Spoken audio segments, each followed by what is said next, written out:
This is what you might have missed on BCSN's Sports Nightly. The Kelly Cup playoffs play on as the puck dropped on Game 4 between the Walleye and Fort Wayne in the Hoosier State. Both teams without two of their best players. The Fish minus A.J. Jenks, one of their top forwards, suspended for one game after knocking Fort Wayne's Sean Soldowski out of the playoffs. The good news, they get Justin Mercier back from suspension. He's their top goal scorer in the postseason with 5 in 9 games.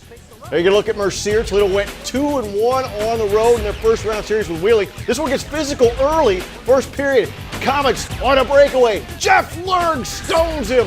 Scoreless at the first intermission. Lerg phenomenal tonight. Second period, Tyler Barnes with the wraparound, and who's out there? Troy Schwab.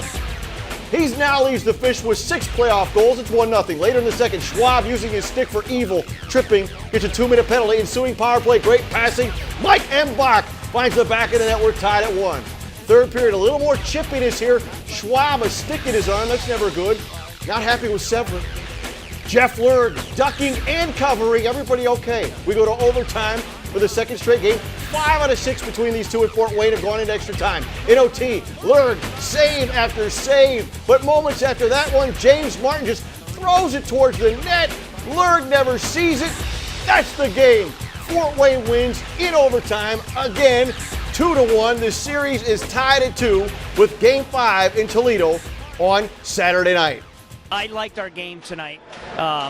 They had to push after their goal in the second period, which they're going to get some momentum up. We got through that, and we had a good third period. Again, the being inefficient on the power play, we had our chances, but for the most part, they got the bounce in overtime. We didn't. All it is a best of 3 now, and we have 2 games at home.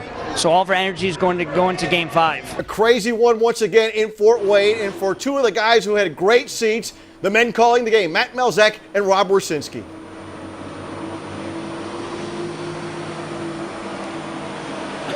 All right, guys. Yeah, thanks. A little trouble hearing you right now. Zamboni going by behind us. But, yeah, overtime again. Rob, second straight game, second time Fort Wayne makes the play to get the overtime game winner. And Toledo had fought the good fight. They played a really good, tight game. They battle it in there with Fort Wayne.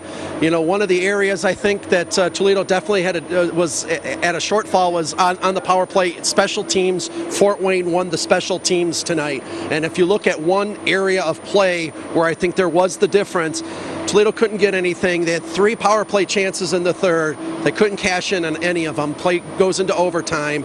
And if there was one big factor, the reason why Toledo lost tonight, the inability to cash in on some late power play opportunities. Yeah, you go to the third period, Toledo had 3 chances on the man advantage. They go 0 for 3. They're now 0 for 15 in the series on the power play. This was the #1 power play unit in the entire league during the regular season, Rob.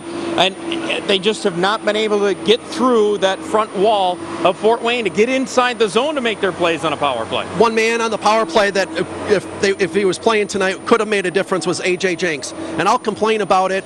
Unwarranted, in my opinion, the suspension. He wasn't in the lineup. Toledo had to play with 9 forwards, only 1 really true centerman. I think Justin Mercier did a great job, admirable job filling in at the center spot. However, I think that could have been a factor, having Jenks in there to help with the power play. He's so strong on the puck. He's so shifty, so crafty. He wasn't in there. Obviously, you got to play with the guys that are on the ice. Toledo just couldn't quite get it done on the power play. In overtime, it was just, again, one of those situations where you lose the draw, the puck comes right back at you and went behind Lerg. Now it becomes a best of 3. Coach Lalone talked about it after Game 3.